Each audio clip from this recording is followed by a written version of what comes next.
lá. Hoje a gente vai fazer uma exploração bem legal aqui, mergulhando em alguns trechos de A Realização Consciente da Presença de Deus. O material convida a gente para uma jornada, né, que vai além do simples entendimento intelectual. A proposta não é só saber que existe uma presença divina, mas é buscar uma experiência mesmo, algo sentido, sabe? E investigar como isso pode redesenhar nosso dia a dia. Isso. E é interessante porque a ideia central, pelo que eu entendi do material, é que essa experiência é o foco, não só o conceito. Exato. E parece que a espinha dorsal disso tudo é um caminho duplo. Primeiro tem essa etapa de aprender os princípios, né? O que a fonte chama de a letra da verdade. E depois vem o cultivo ativo da consciência dessa presença, o espírito da verdade. Uhum. Então nossa meta aqui é meio que desvendar o que essa realização consciente implica na prática, né? Qual o impacto real na forma como a gente vive, como a gente percebe o mundo. Certo, vamos dar uma olhada nisso. Perfeito. E um aspecto crucial que a fonte salienta logo de cara é que a ação de Deus não acontece no abstrato, sabe? Ela se manifesta concretamente. Nas experiências individuais de cada um. Ah, interessante isso. Não é a teoria, é vivência. Exatamente. A chave, segundo essa perspectiva, é chegar a perceber Deus como algo mais íntimo, mais próximo que a nossa própria respiração. É nessa percepção de proximidade radical que a transformação acontece, entende? A revelação divina pode ocorrer ali. Não é algo distante, é imanente, faz sentido. E isso já nos leva para a base dessa jornada, né? Que é assimilar os princípios, a tal letra da verdade. Um ponto que eles batem muito na tecla é a importância de focar no presente, sabe? Deixar o passado para trás, liberar a ansiedade com o futuro. Sim, essa ideia de soltar. E tem uma ideia que eu achei bem libertadora ali, a de que Deus meio que assume a responsabilidade pelos resultados. Isso nos aliviaria do fardo de ficar controlando como tudo vai se desenrolar. E o fascinante é que, eu acho, é como essa base conceitual se aprofunda naquela noção de um poder único. A fonte afirma, assim, categoricamente, que Deus é a única realidade, a única lei que opera, a única substância verdadeira. Uau, isso é forte. É forte. E quando essa compreensão começa a assentar internamente, o medo de outras supostas leis, sejam materiais, mentais, até legais, como o material menciona, esse medo tende a diminuir. Entendi. Muda a perspectiva sobre controle, sobre segurança. Totalmente. A confiança se desloca para esse poder único como sendo a lei fundamental que governa tudo. Nossa, a implicação disso é tremenda, né? Porque se só existe um poder real, então, logicamente, nada pode verdadeiramente se opor a ele. Exato. Isso parece redefinir a própria natureza do que a gente chama de problema ou obstáculo. E aqui é onde fica realmente interessante para mim. Essa base também envolve a prática de reconhecer o divino, eles usam o termo Cristo em todas as pessoas, sem exceção. Exatamente. É um chamado para olhar para além da superfície, sabe? Das classificações que a gente faz. Bom, mal, rico, pobre. Uhum. A fonte conecta isso de uma forma muito direta com o 9º mandamento, aquele sobre não dar falso testemunho. Nessa interpretação, o falso testemunho seria justamente julgar pela aparência humana limitada. E o testemunho verdadeiro seria reconhecer essa essência divina, o Filho de Deus, em cada indivíduo que a gente encontra. E o impacto dessa mudança de percepção não seria só interno, imagino. O material sugere efeitos bem práticos nas interações, né? Sim, sim. A sugestão é que, ao começar a ver consistentemente o divino nos outros, a maneira como eles respondem a nós pode mudar. E de forma notável, até rápida, a fonte menciona um prazo de menos de uma semana, o que é bem rápido. Nossa, menos de uma semana. É o que sugere. E tem uma observação curiosa também sobre crianças e animais. Eles reagiriam de forma ainda mais imediata a essa mudança na gente. Sério? Por quê? A especulação ali é que eles talvez não possuam é a armadura mental, sabe? Aquelas camadas de defesas, de preconceitos, julgamentos que muitos adultos desenvolvem ao longo da vida. Eles parecem captar essa mudança de vibração, de intenção mais diretamente. Essa ideia da armadura mental é intrigante. O material dá alguma pista sobre por que essa armadura nos adultos bloquearia essa percepção? Ou talvez como a gente pode começar a baixar essa guarda para permitir essa conexão mais direta? Olha, não detalha um como específico para baixar a armadura no contexto de interagir com os outros, assim, passo a passo. Mas a implicação geral do material é que a própria prática da meditação e o cultivo da consciência da presença, que a gente vai abordar mais daqui a pouco, são os mecanismos que, gradualmente, dissolvem essas barreiras internas. Ah, entendi. Ao nos conectarmos mais com nossa própria essência divina, naturalmente começamos a percebê-la nos outros com menos filtros, entende? A mudança interna parece preceder a externa. Faz todo sentido. E isso nos transporta suavemente para a segunda etapa, né? A experiência propriamente dita. O cultivo da consciência, o tal espírito da verdade. Um ponto que a fonte deixa muito claro é que o objetivo aqui não é adotar uma postura de ficar pedindo coisas a Deus, sabe? Como se fosse uma lista de desejos. E isso não é barganha. Não é. A virada de chave é para uma atitude de permitir que Deus atue. Uma postura de receptividade, de confiança profunda de que o que é necessário já está sendo orquestrado. Exato. E a prática central proposta para nutrir essa consciência é a meditação. Mas é crucial, segundo a fonte, entender corretamente o propósito dessa meditação. Certo. Qual seria o propósito, então? Não se trata de meditar para obter resultados específicos. Quero um emprego, uma cura, um relacionamento. O foco primordial é cultivar e manter o sentimento da presença de Deus. Cultivar o sentimento. Isso. A confiança subjacente é que, ao manter essa conexão, essa consciência da presença ativa, todo o resto, proteção, suprimento, orientação, saúde, tudo isso será cuidado como uma consequência natural, um desdobramento dessa conexão primordial. Essa distinção é fundamental mesmo. Não é usar a meditação como uma ferramenta para manipular a realidade externa. Não. Mas sim para alinhar a consciência interna com essa presença e, a partir dessa presença, a realidade externa se ajustaria.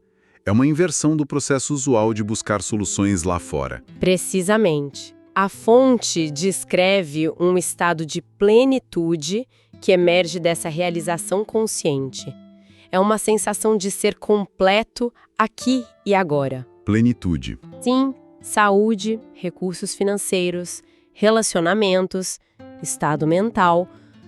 Tudo seria percebido como suficiente e íntegro naquele momento de conexão. Não haveria sensação de falta, a necessidade de adicionar algo, nem mesmo através da oração naquele instante específico. É um estado de eu sou, onde a presença é tudo que é necessário. E como essa experiência se manifesta? É algo padronizado ou é mais pessoal? Como a gente reconhece isso? Isso é importante. A fonte enfatiza que essa experiência é profundamente pessoal e pode variar imensamente. Não tem receita de bolo, sabe? Entendi. Indica que pode se apresentar de múltiplas formas, talvez como uma respiração profunda, que traz uma sensação de alívio, de liberação, ou uma passagem das escrituras que surge na mente com uma clareza, um significado novo.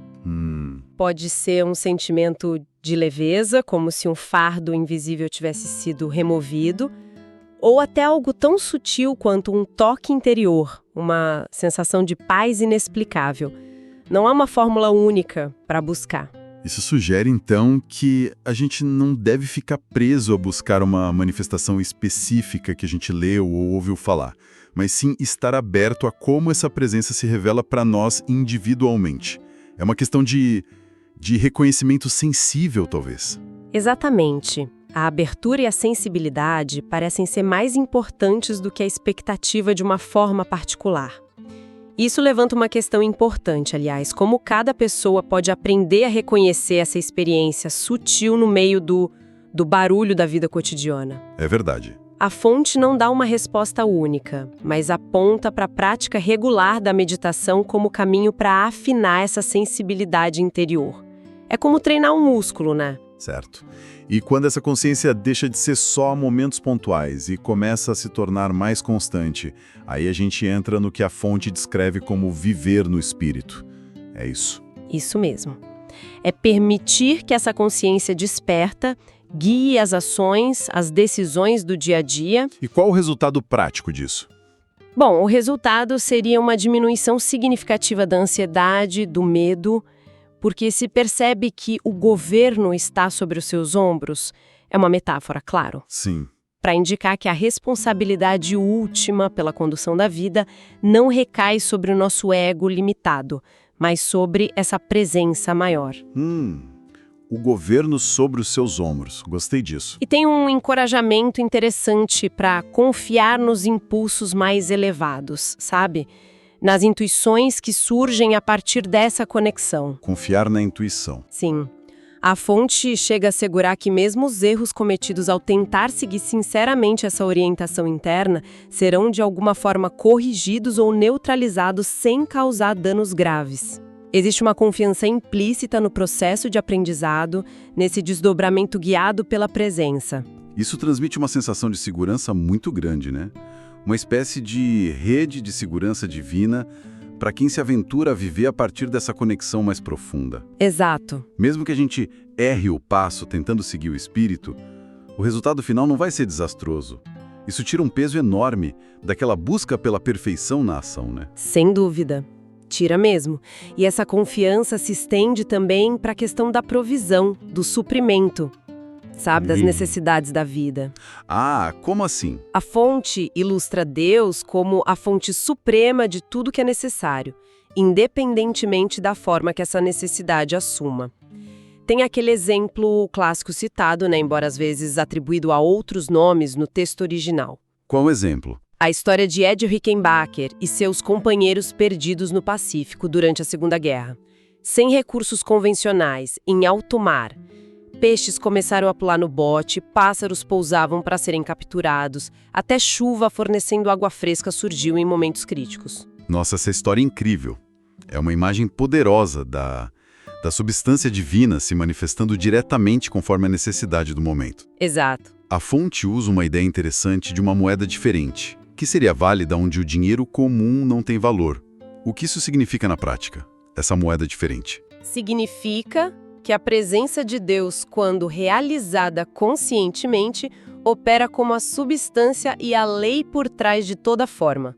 Onde o dinheiro não compra comida no meio do oceano, a realização dessa presença pode manifestar a comida diretamente. Entendi. Onde os recursos humanos falham, essa moeda da consciência espiritual pode prover o necessário de maneiras inesperadas. É a própria consciência divina atuando como a fonte e a substância de tudo que é requerido, transcendendo as formas e os meios convencionais. E o mais interessante é que o efeito dessa realização não parece ser puramente individualista, né? A fonte explora bastante como a percepção pessoal da presença de Deus acaba de alguma forma transbordando e beneficiando outros ao redor. Correto. A ideia apresentada é que ao realizar essa presença internamente, a pessoa se torna como um ponto de luz, uma consciência iluminada. Um ponto de luz. Sim. E essa luz, por sua própria natureza, ajuda outros, sejam eles próximos fisicamente ou distantes, conhecidos ou desconhecidos, que também estão buscando essa mesma conexão. Ajuda eles a perceberem a presença divina mais facilmente em suas próprias vidas. Então é como se a luz acesa em um ajudasse a dissipar a escuridão percebida por outros. Exatamente. Nesse sentido, a gente se abençoa mutuamente nesse processo de despertar. Não é algo isolado. É impressionante pensar que um ato interno, puramente de consciência individual, possa ter um alcance tão vasto e, em grande parte, imprevisível assim. Exatamente. O alcance dessa influência é, na verdade, desconhecido e potencialmente ilimitado. O próprio autor usa a si mesmo como exemplo em algumas passagens. A busca inicial dele por essa percepção que foi motivada por necessidades pessoais, de bem-estar, de cura, acabou se desdobrando e se espalhando pelo mundo através dos escritos dele, das traduções, tocando incontáveis vidas em diferentes culturas, continentes. Nossa. A implicação é que qualquer pessoa que alcance essa realização consciente da presença torna-se, em seu próprio grau e maneira, luz do mundo. E a gente não tem como medir até onde essa luz pode chegar ou quem ela pode despertar. E essa luz não se limita a suprir necessidades materiais ou curar doenças físicas, pelo que eu entendi. A fonte parece ampliar essa visão, né? Sim, definitivamente. Tem uma passagem que argumenta que o mundo anseia por algo mais profundo do que apenas curas físicas e suprimento material. O que realmente falta, segundo essa visão, é um sentido mais elevado da vida. Um sentido mais elevado. Isso. E sugere que essa contribuição vital pode vir através de diversas formas de expressão que tocam a alma, que elevam a consciência coletiva, como a arte inspirada, a música que eleva, a literatura que revela verdades profundas. São formas de manifestar essa presença que vão além do tangível imediato. Então, o que a gente pode destilar de tudo isso? Recapitulando a trajetória que o material nos apresentou. É um movimento claro para ir além do simples entendimento intelectual dos princípios, a tal da letra, e mergulhar de cabeça na experiência viva, transformadora, o espírito. O caminho para isso é a realização consciente da presença divina, cultivada especialmente através da prática da meditação focada no sentir essa presença. No sentir, exatamente. E o objetivo final não é só ter vislumbres ocasionais, mas sim aprender a viver a partir desse estado de presença contínua, permitindo que ela guie e sustente a vida. Perfeito. E isso nos deixa com uma reflexão final, eu acho, que se apoia naquela ideia de uma capacidade espiritual inerente a cada ser humano. O material sugere que essa capacidade, quando descoberta e expressa, tem o poder de aliviar os fardos, as dificuldades percebidas no mundo. Certo. Então, a questão que talvez fique para cada um ponderar é: como a expressão individual e única dessa capacidade, seja ela qual for a sua forma, né? Artística, científica, nos relacionamentos, no trabalho silencioso, como essa expressão contribui para a construção desse sentido mais elevado de vida que, talvez, todos nós estejamos buscando coletivamente. Como cada luz individual, ao brilhar, ajuda a iluminar o panorama completo da experiência humana. É algo para se pensar, né?